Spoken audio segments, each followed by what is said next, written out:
When you're mixing drinks in hot weather, start by pouring in cold water and add ice cubes. Then drain out the water before adding the other ingredients. How's that for a secret recipe? Maybe it's worth a little intel in return. Please. I've known that little trick for a good 10 years at least. You'll have to offer something a little more substantial if you're serious about trading. I know there's no one else in the tavern right now, but do you two really need to talk so loudly? Especially if you're supposed to be exchanging confidential information. Kaya! Rosaria! D-Luke! Paimon knew we'd find you here! Looks like it's about to get even noisier. A little liveliness never killed anyone. Traveler, Paimon, what brings you our way?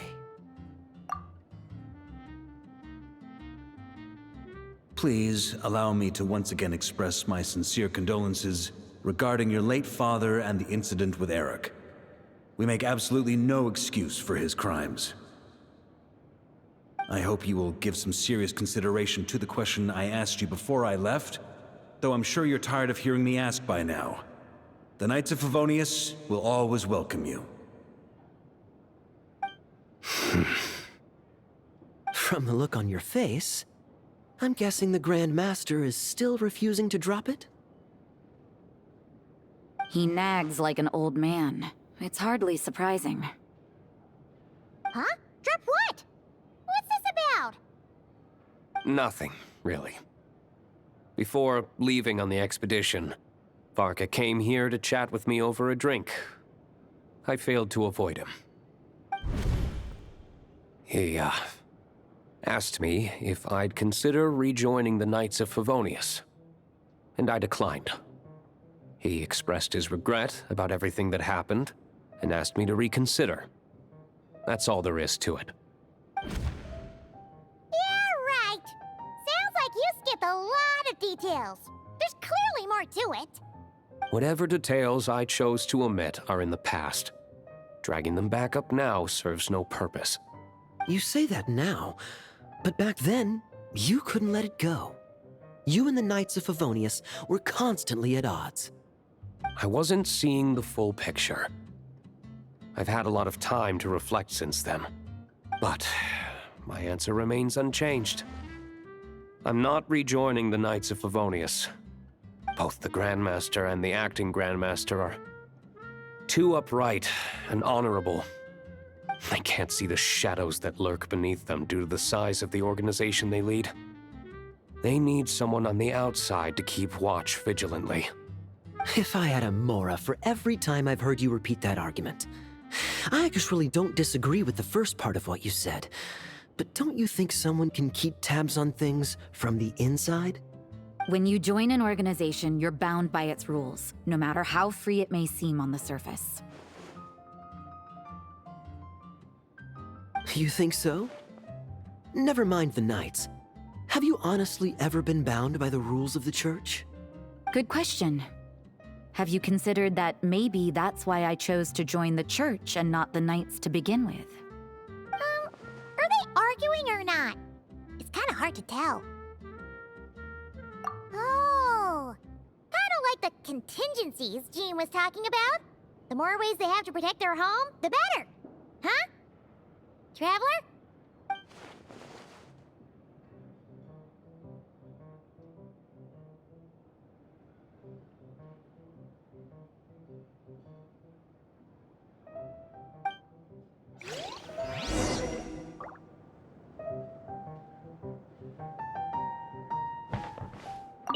What should I report back to the Grand Master on?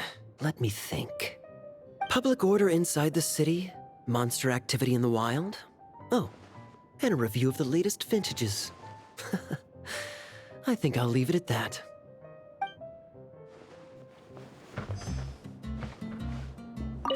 My reply won't be a long one, as usual. I'm sure Varka won't be surprised.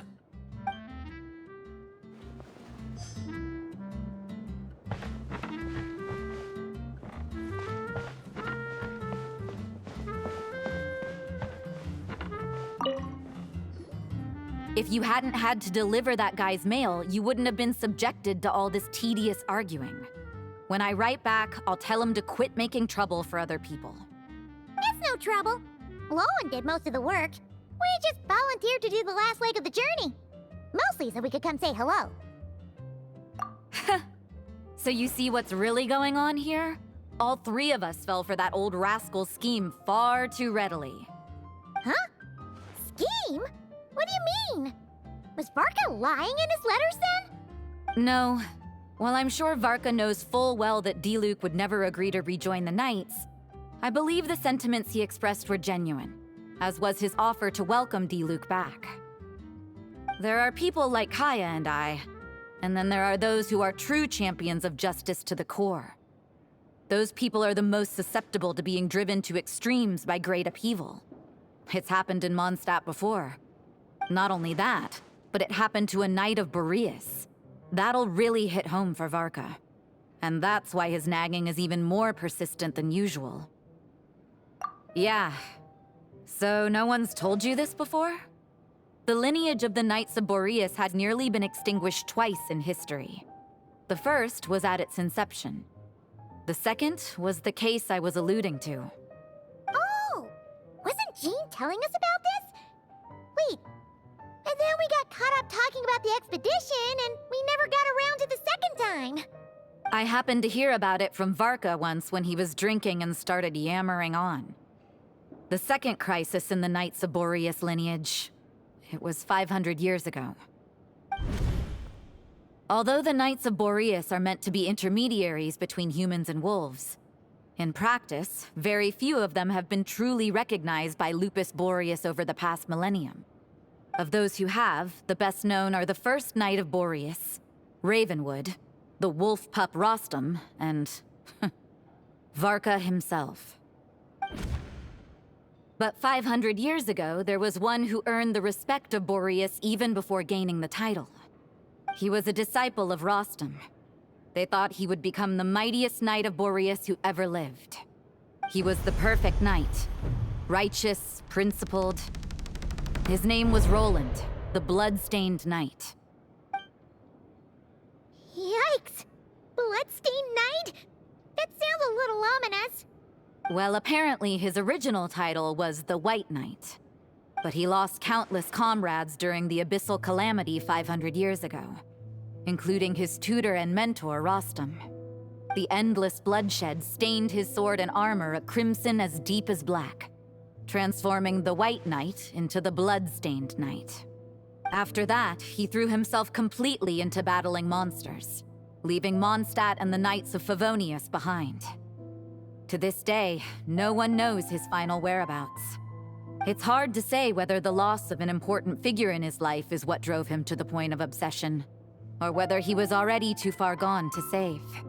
But had he known that the Knights of Favonius would always welcome him back, perhaps things would have turned out differently. So if you want my opinion, the reason why Varka keeps asking Diluc to rejoin, despite knowing that he'll never say yes, is to let him know you're not alone. After all these years, he's still as persistent as ever. Just like how he used to be with me. Huh. Turns out Varka's a lot more thoughtful than he lets on. Paimon had the wrong idea about him. Anyway, there's still something about this whole Boreas business that Paimon isn't really getting. Wasn't Andreas a god in Mondstadt thousands of years in the past? If so, why did Jean say that Boreas and the Wandering Knight? That's a great idea! Jean said he hasn't been showing himself much lately, but he always seems happy to oblige whenever you show up. Let's go!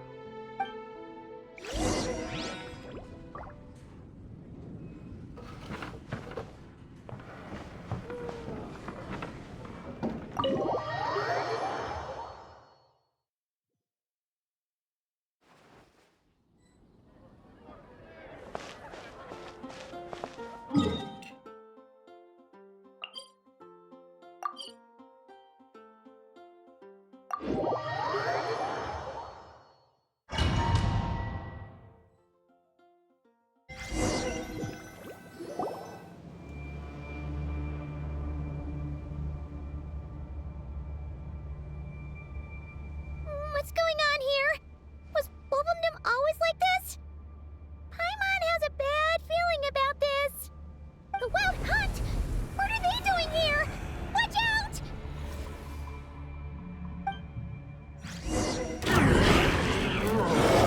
Fulfill our task! Settle down!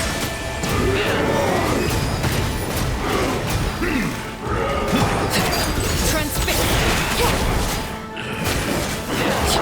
You two! Time!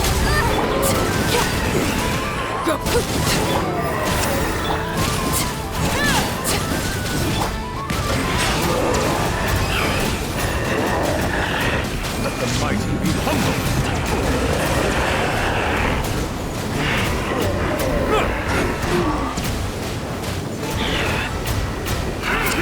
Bow your head. This is growing.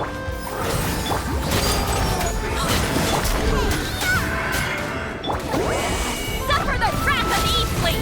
Silence! Oh, are you alright? Oh no, what now? There better not be more Wild Hunt monsters!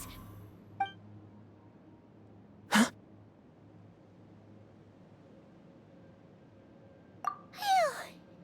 You scared Paimon stiff! She thought you were... Stop right there. Answer me this. The 2 letters I gave you, who are they for? 2 letters? Wasn't it 3? Okay. Well, Paimon's coolest naive expression doesn't appear to be an act. Hey! What are you trying to say? Wait, what are you trying to say, huh? Huh? Paimon passed a test? Really? Huh! She didn't even realize she was taking one! You may dispense with your suspicions. The Wolfpack has borne witness. They fought against the aberrations that encroached upon this land. And our attackers showed no ability to disguise themselves this time. Ah, a familiar scent. Come. I will await you at the usual grounds. Well, if the boss of Wolfendom has vouched for you, I guess I should apologize for doubting you just now.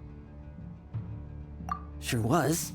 Fortunately, my experience in Nodcry didn't go to waste. Turns out the Wild Hunt all feel the same when you stab them. They didn't stand a chance. Something seems wrong with that old wolf, though. Go on. You should check on him.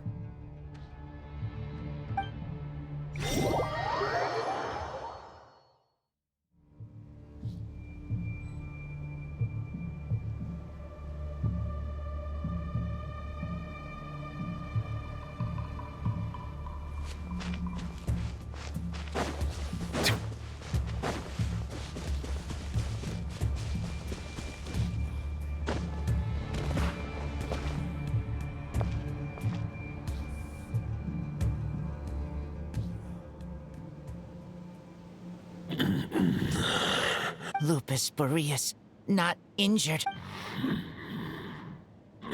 You are not to blame. They followed my trail from the distant north. We meet again, human Lupical.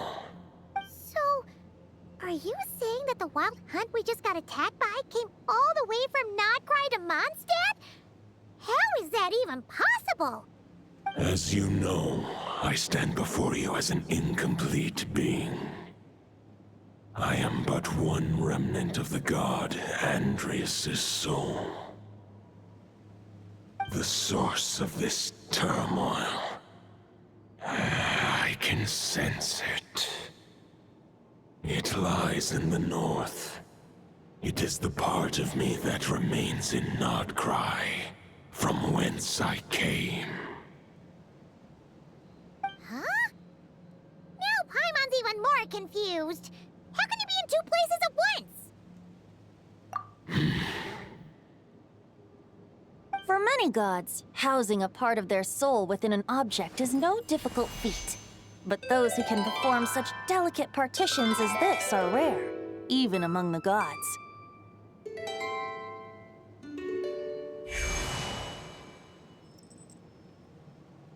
The Wolf King, Andrius, was particularly adept in this art. Otherwise, no remnants of his soul would have survived till the present day. Huh? The bard's back? Toadif Bard?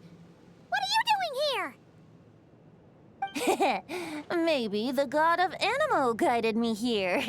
For it appears that someone is in need of a tale from the distant past. And our wolf friend doesn't seem too keen on recounting it himself. Who better than a bard to do the honors? Lord Boreas, do I have your blessing to share this story?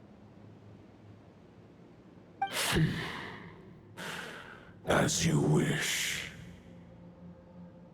Lupus Boreas wandered the frozen tundra and stumbled into the Seelie Hall. Enchanted by their song, tender as the dawn starlight, and curious about the ways of humankind, the wolf bade farewell to his home and set off for the city to the south. As the high tower crumbled and the fierce winds fell silent, Lupus Boreas, who once had hunted with the storm winds himself, looked within and inquired, was the shelter he provided for humanity really any different from that given by the reclusive king in his tower? The wolf entrusted those under his protection to a new god and quietly returned to the frozen north. There, in a palace long since abandoned by its former master, the great wolf closed his eyes and slept. 500 bitter winters passed, then 500 equally frigid springs. He slumbered undisturbed until a night stumbled in from the cold, just as Lupus Boreas had once done at the Seelie Hall, and awoke him at long last. The knight asked the wolf to join him on a journey south, to see once more the land that had all but faded from his memory. The gentle wolf, unwilling to refuse the human's earnest plea, split his soul into two halves and left his home once more. Seeing how the ice and snow had given way to verdant plains, hearing the laughter and song that now filled the once somber city, the aging Lupus Boreas turned to his friend, the god of Anemo, and remarked, "So, this is the world the humans dreamed of." Though the knight's journey was not yet over, the wolf chose to bid farewell to his companion here. He had written the end to his story. What knowledge he had been gifted flowed into the land. Everything he was, he gave unto the world. Well, that's how a bard would tell the tale. Lord Boreas, is there anything you'd like to add? There is no need for you to ask that question. So that's what happened. You returned to Mondstadt with that knight 1,000 years ago, and then, for the sake of the new Mondstadt, you... You need not feel remorse on my account. That was my answer, my decision. If anyone should feel regret, it is the part of me who remained in Notcry. I fear Andrius has not found peace in his heart even to this day. That is surely why those vile aberrations were able to exploit his weakness, sowing the seeds of all the turbulence that has ensued. But we followed Boreas' trail in Notcry. We investigated and discovered no signs of instability. Andrius should still be slumbering by the lakeside.